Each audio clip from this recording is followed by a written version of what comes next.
வணக்கம் உறவுகளே. நாம் பிடிச்ச மீன்கள் தான். நாம் இந்த மீன்களை பிடிக்கிறதுக்காக சின்ன வகையான கருப்பு நண்டுகளை பிடிச்சிருக்கோம். அப்புறமா கொஞ்சம் சங்குகளும் நாம் இறைக்காக பயன்படுத்தக்கூடிய சங்குகள் இதுக்கு முன்னாடி காணொலியில் பதிவு பண்ணியிருந்தேன். அந்த சங்குகள் தான் பிடிச்சி உடச்சி சதைப்பகுதி எடுத்து வச்சிருக்கு.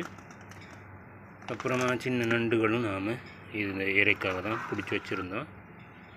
மீன் அதிகமாக இல்லை, மொத்தமே 2 மீன்கள் தான் கிடச்சிது. பாருங்கள் உறவுகளை, மீன் உயிரோடு தான் இருக்குது. பெரிய கிருகபான் மீன்கள் தான். ஒன்று செத்துருச்சு போல் இருக்குது, ஒன்று உயிரோடு இருக்குது, ஒன்று செத்துருச்சு. அப்புறமா நாம் பிடிச்சிருக்கிறது 3 நண்டுகள் பிடிச்சிருக்கோம். இந்த 3 நண்டுகளுமே நாம் கைனால் தான் பிடிச்சோம். அது தண்ணி சூடு காரணமாக மேலே வந்து நின்னது. நாம் 3 நண்டுகள் பிடிச்சிருக்கோம். பெரிய நண்டுகள் தான், பரவாயில்லை.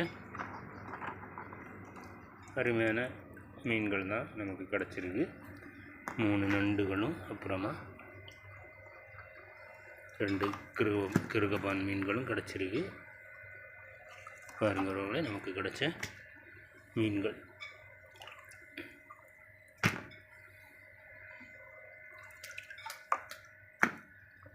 பரவாயில்லை, ஓகே தான். இன்றைக்கி நம்ம தொழில் நிலவரம் ஓகே தான்.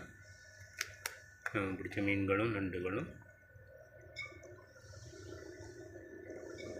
நாம் இதை வச்சுருப்போம். இனி கூட மீன்கள் கிடைக்கும்போது அதையும் சேர்த்து சமையலுக்கு பயன்படுத்தலாம். இந்த 2 மீன்கள் பத்தாது. அப்புறமா 3 நண்டுகள் இருக்குது.